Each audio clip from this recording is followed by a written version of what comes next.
family spends time together, learning rules for emergency situations with the help of experts. Join the game.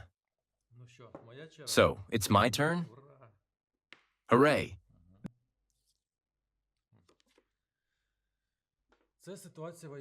This is a state of martial law. We all need to follow the rules of behavior during emergencies in wartime. So, how do we evacuate? Or should we shelter in place?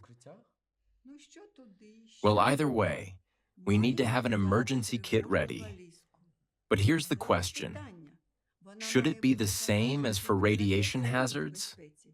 Or should we add something extra? Let's think about what's essential to have on hand.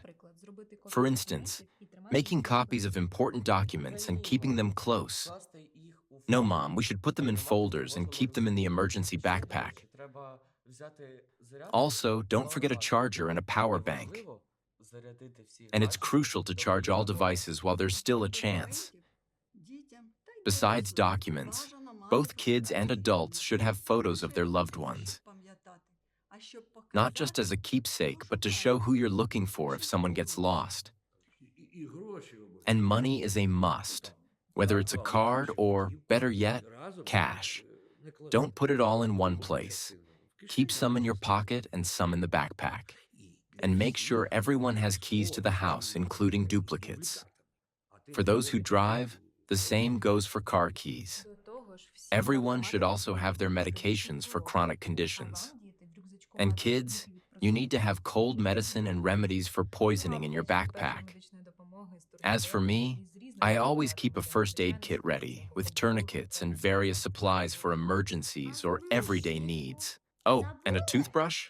Did we forget that? Yes, dear, hygiene products are a must. So are wet wipes, a change of clothes, shoes, and underwear. Grandma, all of this won't fit. Better to pack a flashlight and a battery-powered radio. We also need canned goods or snacks, something long-lasting. Exactly. Everyone should have a small supply of food, especially a bottle of drinking water. Isn't this too much to pack in an emergency kit? An emergency kit should include the essentials only. This applies to documents, medications, hygiene products, protective equipment, and food supplies.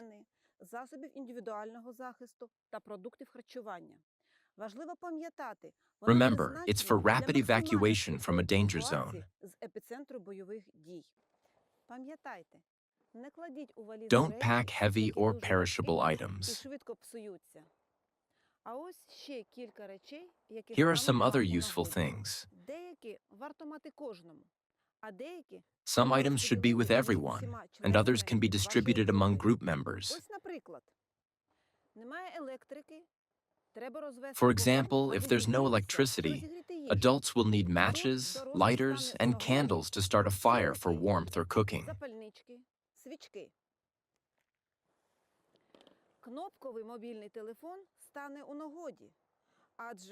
A basic mobile phone is useful for calls and SMS since its battery lasts longer. A mechanical watch helps keep track of time and even directions. It's simple. There are plenty of instructions online. Download a map that works offline to your phone. Or better yet, have a printed one. An atlas is great for this, like the ones all drivers used to have. But don't forget a compass. Here are a few more handy items. Large garbage bags and wide duct tape for packing, rain protection, or quick repairs.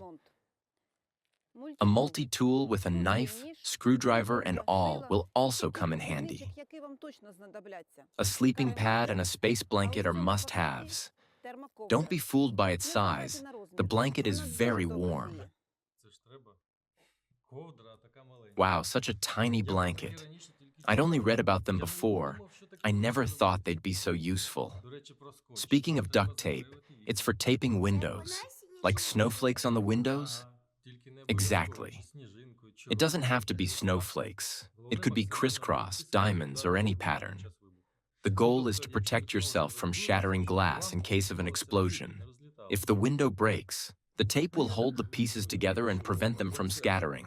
I guess it's better to stock up on canned goods, but keep most at home and just the essentials in the emergency backpack. That's correct. And by the way, it's a good idea to check your home first aid kit periodically and replace expired medications. It's also good that we listened to an expert and bought a fire extinguisher. That's an essential tool during martial law. During wartime, civilians should think about their safety and the safety of their homes.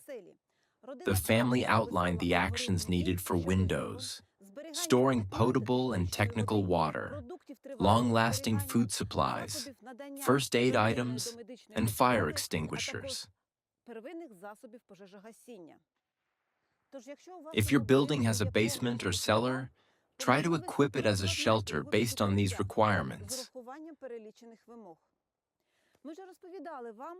We've already talked about how important a fire extinguisher is. It can save lives during a fire hazard, but must be recharged periodically. Powder extinguishers every 2 years. CO2 extinguishers every 5.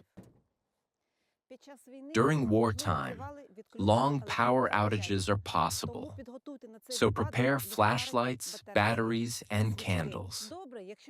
If possible, get power banks, generators for private homes, or charging stations. With winter coming, think about how to heat your home in case of centralized heating outages. If you have a car, consider a fuel reserve for evacuation. But remember, fuel doesn't last forever in a canister.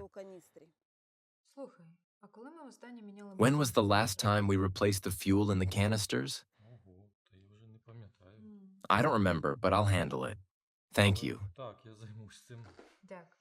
So, shall we review our safety rules?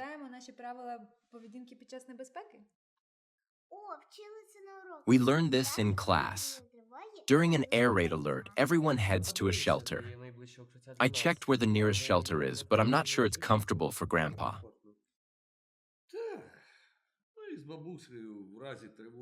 Yeah, during an alert, we'll stay in the apartment between 2 walls near the stairs. It's just too hard to go downstairs.